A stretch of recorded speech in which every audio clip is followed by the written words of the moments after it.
All right, just a couple of thoughts. One that's sort of deeply cosmic and another one that is fascinatingly disturbing, I think. You'll be the judge of this. Consider a couple of fundamental facts that has been gleaned in the past 60 years. That the ingredients, if you had asked your chemistry teacher 50 years ago, once you looked at that mysterious chart of boxes that sat in front of your class, the periodic table of elements, where did those elements come from? The chemistry teacher would actually not have an answer for you. They'll say, well, we dig them out of the earth. That's not where they come from. It took modern astrophysics to determine the origin of the chemical elements. We observe stars. We know what goes on in their center. They explode, laying bare their contents. And what we have discovered is that the elements of the periodic table, that which we are made of, derive from the actions of stars that have manufactured the elements, exploded, scattered their enriched guts across the galaxy, contaminating or enriching gas clouds that then form a next generation of stars populated by planets and possibly life. And so, when you look at the ingredients of the universe, the number one ingredient is hydrogen. Next is helium. Next is carbon. Hydrogen, helium, oxygen, carbon, nitrogen. Those are the top ingredients in the universe. And you say, well, okay, that's kind of cool. Well, and you look at Earth, because we like thinking of ourselves as special, we say, oh, we're special. Well, what are we made of? Well, what's the number one sort of molecule in the body? It's water. It's water. Well, what's water made of? H2O, hydrogen and oxygen. Hydrogen and oxygen. In fact, if you rank the elements in the human body, with the exception of helium, which is chemically inert, useless to you for any reason other than just to inhale it and sound like Mickey Mouse, you can't die from helium unless that's all you breathe. Number one in the human body is hydrogen. Matches the universe. Number two is oxygen. Matches the universe. Number three, carbon. Matches the universe. Number four, nitrogen. Matches the universe. And for each of us, the fifth element, other, is the same in both places. Okay? Other.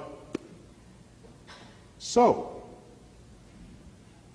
we learned in the last 50 years that, of course, not only do we exist in this universe, it is the universe itself that exists within us. And had we been made of some rare isotope of bismuth, you would have arguments, hey, we're something special. But there are people who are upset by that fact, saying, well, that mean we're not special? Well, I think it's special in another kind of way. Because when you look up at the night sky, it's no longer we're here and that's there. It's that we are part of that. And that association, for me, is actually quite enlightening and ennobling and enriching. In fact, it's almost spiritual, looking up at the night sky and finding a sense of belonging, given what we've learned about the night sky. And so now we have ourselves. Now, are we alone in the universe? We're made of the most common ingredients there are. And our chemistry is based on carbon. Carbon is the most chemically active ingredient in the entire periodic table. If you were to find a chemistry on which to base something really complex called life, you would base it on carbon. Carbon is like the fourth most abundant ingredient in the universe. Isn't that rare? You can make more molecules out of carbon than you can all other kinds of molecules combined. So if we ask ourselves, are we alone in the universe? It would be, in spite of my diatribe about UFOs, I tell you in the same breath that it would be inexcusably egocentric to suggest that we are alone in the cosmos. The chemistry is too rich to declare that. The universe, too vast. There are more stars in the universe than grains of sand in all the beaches of the world. There are more stars in the universe than all the sounds and words ever uttered by all humans who have ever lived. To say we're alone in the universe. No, we haven't found life outside of Earth yet. We're looking, haven't looked very far yet, Galaxy's this big, we looked about that far. But we're looking. And how about life on Earth? How is it hard to form? Just because we don't know how to do it in the lab doesn't mean nature had problems. So it may be, given that information, that given the right ingredients, which are everywhere, life may be inevitable, an inevitable consequence of complex chemistry. If that's the case, we look around our own solar system, we look at Mars. All the evidence suggests that Mars was once a wet, fertile place, an oasis. There are dried riverbeds and floodplains and river deltas and meandering rivers. It's all bone dry now. Something bad happened on Mars. Some knobs got turned in its environment that left it the way it is right now. Some bad knobs got turned on Venus, too. Runaway greenhouse effect. You saw the clip on that. 900 degrees Fahrenheit on Venus. Some knobs got turned there, too. People say, why spend money up there when we spend it? Because up there we might learn about down here, okay? I don't want a runaway greenhouse effect here.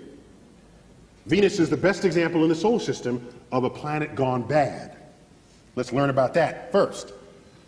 So, it turns out we learned that asteroid impacts, when they hit, can cast rocks in their surrounding areas into space with escape velocity, so they never come back to the planet from which it was launched.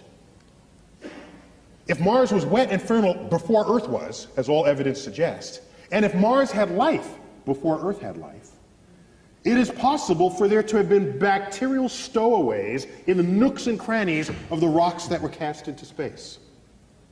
There's some hardy bacteria that we already know exists on Earth.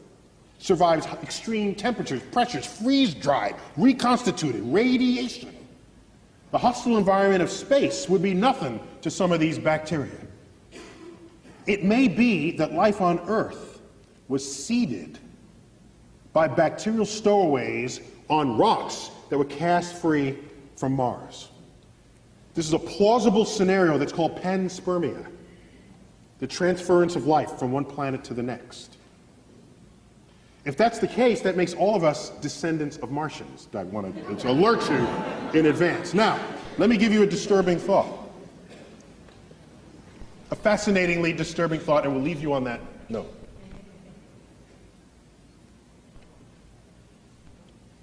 If you look at our closest genetic relative to human beings, it would be the chimpanzee. We share like 98+% identical DNA. We are smarter than a chimpanzee. So let's invent a measure of intelligence that makes humans unique. Let's say intelligence is your ability to like compose poetry, symphonies, do art, math, and science, let's say, okay? Let's make that as the arbitrary definition of intelligence for the moment. Chimps can't do any of that. Yet we share 98, 99% identical DNA, okay? The most brilliant chimp there ever was maybe can do a little bit of sign language. Well, our toddlers can do that. Toddlers. So here's what concerns me deeply. Deeply. Everything that we are that distinguishes us from chimps emerges from that 1% difference in DNA. It has to, because that's the difference. The Hubble telescope, these that's in that 1%. Maybe everything that we are that is not the chimp is not as smart compared to the chimp as we tell ourselves it is. Maybe the difference between constructing and launching a Hubble telescope and a chimp combining two finger motions as sign language, maybe that difference is not all that great. We tell ourselves it is, just the same way we label our books optical illusions. We tell ourselves it's a lot. Maybe it's almost nothing. How would we decide that? Imagine another life form that's 1% different from us in the direction that we are different from the chimp. Think about that. We got 1% difference and we're building the Hubble telescope. Go another 1%. What are we to they? We would be drooling, blithering idiots in their presence. That's what we would be. They would take Stephen Hawking and roll him in front of their primate researchers and say, well, this one is like the most brilliant among them because he can do sort of astrophysics in his head. Oh, isn't that cute? Little Johnny can do that too. Oh, that's so nice. Oh, in fact, Johnny just did that. Let me get it. It's on the refrigerator door. Here he is. He did it in his elementary school class. Think about how smart they would be. Quantum mechanics would be intuitive to their toddlers. Whole symphonies would be written by their children and, like I said, just put up on the refrigerator door the way our pasta collages are on our refrigerator doors. So the notion that we're going to find some intelligent life and have a conversation with it? When was the last time you stopped to have a conversation with a worm? Or bird? Oh, well, you might have had a conversation, but I don't think you expected an answer, all right? So, we don't have conversations with any other species on Earth with whom we have DNA in common. To believe that some intelligent other species is going to be interested in us enough to have a conversation? They'll look at our Hubble telescope and say, oh, isn't that quaint? Look at what they're doing.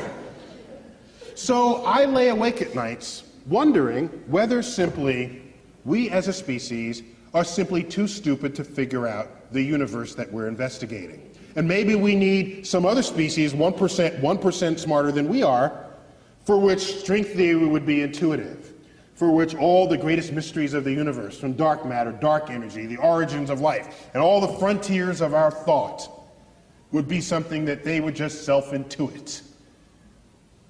I'm jealous of that possibility because I want to be around for those discoveries.